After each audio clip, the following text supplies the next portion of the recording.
Egwelele, we don't enter. Na Rock Sport for Rock City FM. And then today, to read plenty for year. For Niger, enter Africa level. From Africa level, enter the world level. For other sport, come go join with football tori. Make we just salute people. We say that they ready and they wait for us. Make we begin to formit sport tori. We say fresh weather. Rock City FM, Naimu for 101.9. And we don't land again, and we dey wish you this kulele season wey be Valentine's Day. We dey wish you happy Valentine's Day as we don land with better plenty tori as e dey happen for the National Sport Festival. One group dey talk say wetin happen e don tey now since dey go 2012. Wetin una dey do, you go hear am. And on top the Champions League gbege wey shele yesterday, e be like Tottenham dem wan dey do surprise for us. We go yarn you all the tori and the result very soon. And then make we begin dey waka up and down. When we enter area for Eko 2012, Taiwo that time, when we say Cross River State, they collect the baton, say na dem go host the festival for 2014. Na 2018, then we dey now 6 years after that time, nothing dey ground, no sign to talk say wonder go follow our waka. Hear the gist. Technical session for the National Council for Sport for yesterday, Tuesday, dem para for Kaduna.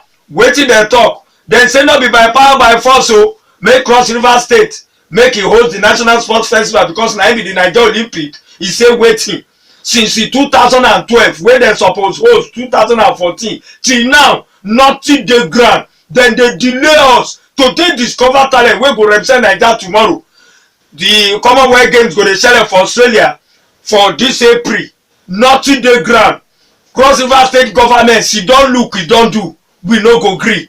And who dey talk their mind for the body na the permanent secretary for the Ministry for Sport, Adesola Olushade, na him yarn with journalist demo. He say the 2014 wey we dey wait make Cross River State make dem host the National Sport Festival na excuse na im dem dey carry take join body. Say na like this na im we go dey she don put when 2018 too dey run for 40. As we dey yarn now, we no sabi the koko, we no sabi the confirm whether Cross River State go host. All of them just sit down there dey look, and with sport water dey pass garri because the National Sport Festival na we dey take dey discover talent wey dey represent Naija for tomorrow. And the council really vomit dem mind on top the matter. Say if you know say the Ministry of Sport and Youth Development don know say with the dilly-dally wey the that state Cross River dey do, e don show say dem no dey ready to organize the program, and dem no dey ready to really carry the program waka as dem plan am.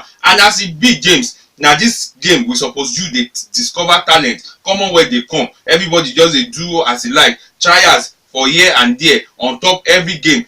And Eko 2012, 6 years after, we never hear anything. And then Taiwo that day we carry Rock Sport enter, especially for the closing ceremony for Teslim Balogun Stadium that day. All of us dey there wey Cross River State collect that baton, and the oga wey collect that time talk say nothing dey happen.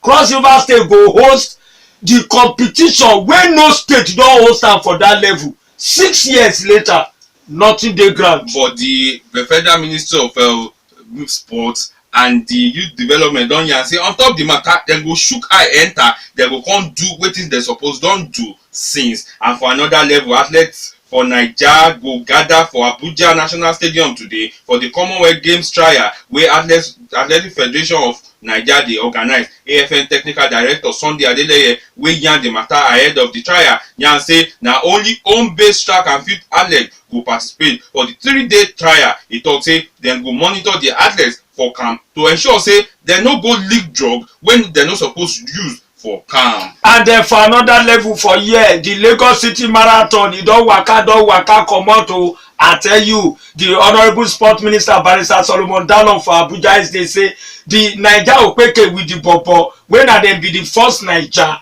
to comot to do well, to carry green white green jersey. He say e twale o because na dem be the first Naija athletes wey finish that marathon race for wey dey shele for Lagos, wey dem say na the Lagos City Marathon. They don carry every reward pepper rest. So he say my children, you know say when pikin do well you go get plenty papa. My children, you na do well, and the reward na im be this, na im the Opeke with the bobo come begin dey appreciate the government, the sport minister, even with the level wey pepper take rest. And make we dey tell you, Nigeria badminton team from Nigeria don win dem first game for the 2018 All-African Men and Women Badminton Championship wey dey shele for Algeria. And on top the men level, Clement Crapo wey dey play come beat the Morocco pikin 12-21, 21-16, 21-13, while Naija Anuoluwa Opeyori beat Ahmed Amin in straight set 21-1, 26, 21-6, and Godwin Olufua come complete the victory as he beat Yasin Elmenis 21-12, 21-13. You see, for the badminton level, I want it there for me for here. The Opeke level, Dorcas still dey there, unstoppable. She don flog all the Opeke dem for Africa, but dem dey package am now to enter obodo oyinbo backyard, begin dey flog dem one after the other. So for the badminton level now, the thing dey totori me, because when Dorcas enter African champion, na the normal koboko she go carry give the opponent. Na the kulele level wey we dey talk, expose these people to this game, carry them go obodo oyinbo, make them follow all the other players play, and if they follow them play, they go know as e dey be for outside, not be Naija alone, no be only home. Then go dey compete, then go dey rule. So as e be na kulele level, and if they fit comot for African level, make them go Europe contest their stamina. The thing dey totori me, because the Commonwealth Games na April. If Dorcas carry this level come take enter the Commonwealth level, forget because that Opeke she go waka. Make we come take style enter the football level. If you just dey join us na Rock Sport for 101.9, where we dey carry sport tori wey be say fresh wella.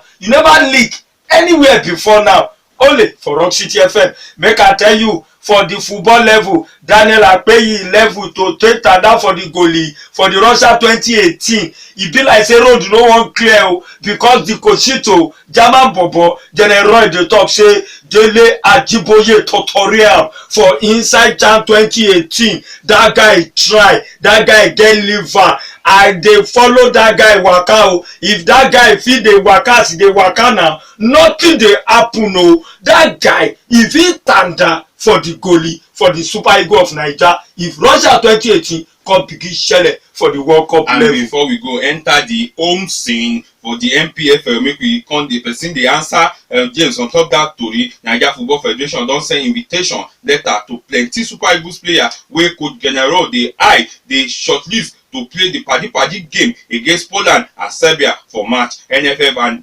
and report wey we dey hear show say NFF don sharply send the letter to the players as they wan avoid any wahala, any palava wey fit wan show for that time, and make them quick tell them club say you don hear we wan use our players for the March 23rd and 25th padi game wey go dey shele for England. And one player come dey talk say, oh boy, this game I no go miss am. Ikechukwu Ezenwa wey get injury for that CHAN game against Sudan, he don come back, he don dey train, and he don talk say, oh boy, as e be, I wan make that team for that padi match. And as we dey make the team, na so Tottenham too dey make the team because for the Champions League, Tottenham now dem dey ginger on top of their performance. Not be only the EPL but as we dey enter England, one tori dey here wey be say Taiwo dey carry the take joy body. And sharply make we tell you, for the MPFL rescheduled game wey go shele today, Enyimba go dey host Plateau United. Don't forget say Plateau United for weekend dem go represent Naija for that CAF Champions League match wey dem win for home. And also two Super Eagles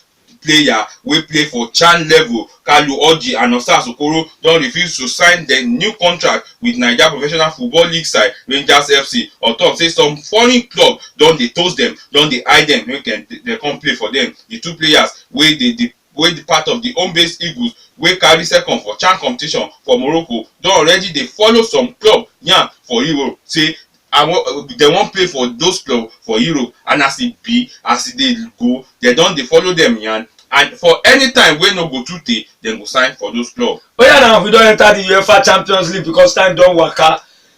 Tottenham before we reach Tottenham level for Europa League yesterday, Ahmed Musa CSK Moscow come play draw soup with Resta 0-0 na the game end for the Europa League game wey shele yesterday. And for the UEFA Champions League result, Juventus for first half dem score 1-2 goals, and Tottenham, you know say dem no dey carry last, dem come waka for second half come score reply 1-2, na so na 2-2 the game end. We don kuku know Man City as dem dey play, dem beat Basel for Switzerland 1-2-3-4 na 4-0 that match end. And for today the big one go dey shele, Real Madrid go dey host PSG with wetin I dey call super Wednesday for UEFA Champions League, and Porto go dey host Liverpool. And some don dey calculate say one club for England e fit enter the semi-final for the UEFA Champions League. Then na so dem dey calculate whether na Tottenham o, whether na the Man City o, because people still dey calculate say e be like say dem don collect the league,